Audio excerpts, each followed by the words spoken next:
SISU. SISU. Wait, that's not SISU. That's the Bill Murray. That's the Wes Anderson movie. It's SISU. It's Finnish. SISU. SISU.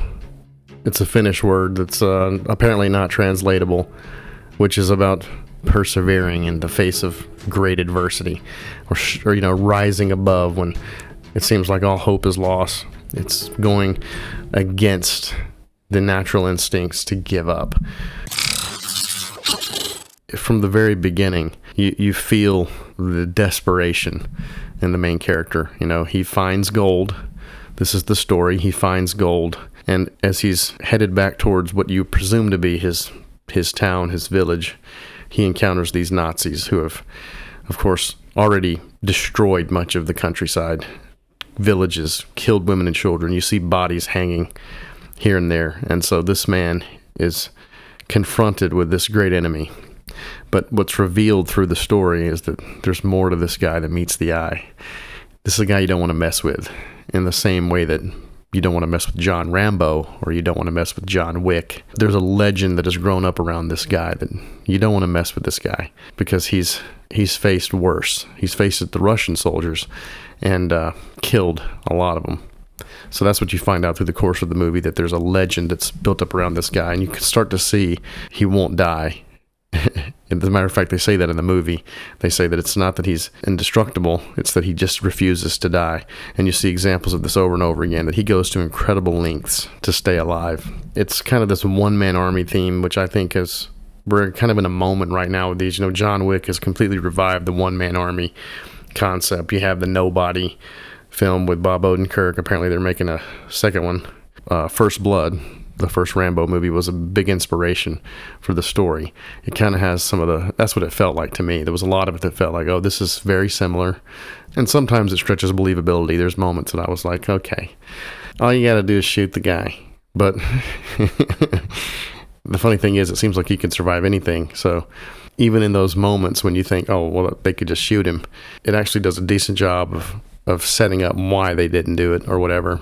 But it didn't stop me from enjoying every second of it. And it sort of got that revenge factor that you want in a movie like this, a war film. And when you're talking about Nazis, who doesn't want to see Nazis get blown to bits and shot and killed and everything else? So it builds up nicely.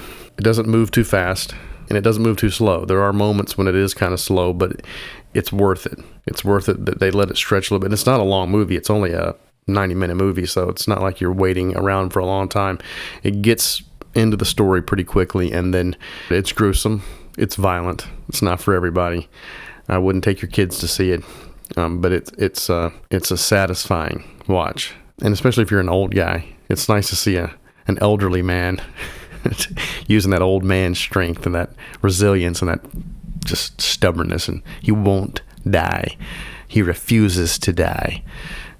It's not super believable. It's far-fetched, but you're okay with it. You forgive it because it has a good story. It has an interesting story, and it's not a complicated one either. It's pretty simple, as First Blood would be, or Die Hard, or any of these one-man army type things that we've grown to love over the years. And even though First Blood seems like that was the archetype, if you go back even further, this one-man army theme was around even before that, whether it was Charles Bronson, in Death Wish movies, or Clint Eastwood. One of the feels of the movie, to me, was Sergio Leone's spaghetti westerns. The look of the film, this giant font that they use for the title cards, which very Tarantino as well.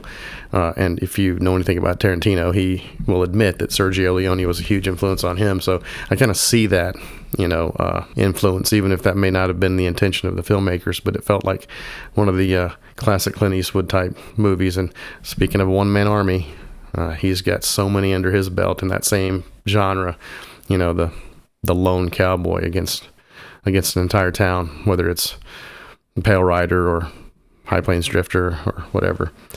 I wouldn't say it's perfect. I'd say it's maybe 8.5, 9 out of 10. So, like I said, it's only 90 minutes, so you get your money's worth. You definitely do. So, go see SISU. You're going to enjoy this movie.